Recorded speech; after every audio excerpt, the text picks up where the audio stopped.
प्रसन्नाङ्गरागं प्रभाकाञ्चनाङ्गं जगद्भीतिशौर्यं तुषाराद्रिधैर्यम्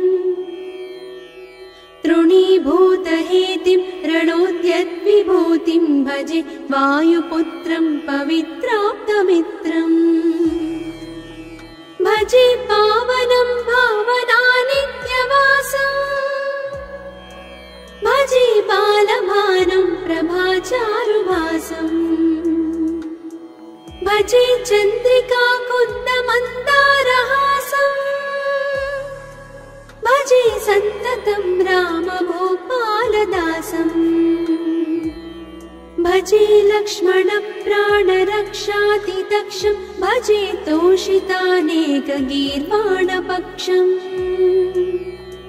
भजे घोरसङ्ग्रामसीमाहताक्षं भजे रामनामातिसम्प्राप्तरक्षम्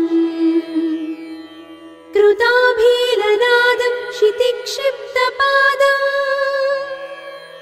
घनक्रान्तभृङ्गं कटिस्थोरुजङ्घम्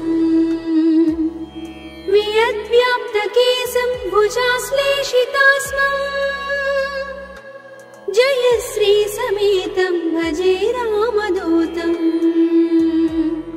चलद्वालघातं भ्रमच्चक्रवालं कठोराट्टहासं प्रभिन्नां च जाण्डम्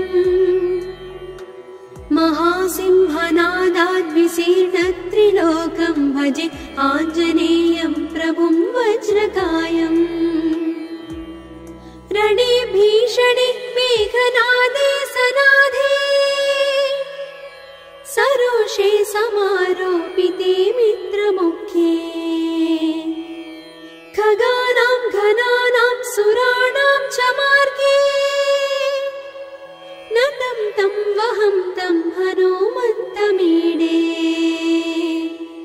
कनद्रत्नजम्भारिदम्भोळिधारं कनद्दन्तनिर्धूतकालोग्रदन्तम् पदाघातभीताब्धिभूताधिवासं रणक्षोणिदक्षं भजे पिङ्गळाक्षम् महाग्राहपीडा महोत्पातपीडा महारोगपीडा महातीव्रपीडा हरत्यासुते पादपद्मानुरक्तो नमस्ते कपिश्रेष्ठ रामप्रियो यः सुधा सिन्धुमुल्लङ्घ्य नाथोग्रदीप्तः सुधा चौषधीस्था प्रगुप्तप्रभावः षडद्रोणशैलस्य सारेण सेतुं विना भूस्वयं कः समर्थः कपीन्द्रः निरातङ्कमाविश्य लङ्कां विसङ्गो भवानेव सीतातिशोकापहारी समुद्रान्तरङ्गादिरौद्रं विनिद्रम् विलङ्घ्योरुजङ्घस्तुता मर्त्यसङ्घः रमानाथ रामः क्षमानाथ रामः अशोकेन शोकं विहाय प्रहर्षम् वनान्तर्घनं जीवनं दानवानं विपाट्य प्रहर्षात् हनूमान् त्वमेव जराभारतो भूरिपीडां शरीरे निराधारणारूढगाढप्रतापे भवत्पादभक्तिं भवद्भक्तिरक्तिम् कुरु श्रीहनुमत्प्रभो मे दयाळो महायोगिनो ब्रह्मरुद्रादयो वा न जानन्ति तत्त्वं निजं राघवस्य कथं ज्ञायते मातृसे नित्यमेव प्रसीद प्रभो वानरेन्द्रो नमस्ते नमस्ते महासत्त्ववाहाय तुभ्यम् नमस्ते महावज्रदेहाय तुभ्यम्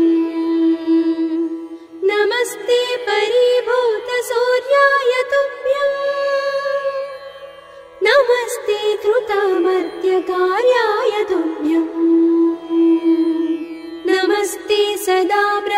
ब्रह्मचर्याय तुभ्यं नमस्ते सदा वायुपुत्राय तुभ्यम् नमस्ते सदा पिङ्गलाक्षाय तुभ्यं नमस्ते सदा रामभक्ताय तुभ्यम् हनुमद्भुजङ्गप्रयातं प्रभाते प्रदोषेऽपि वाचार्थरात्रेऽपि मर्त्यः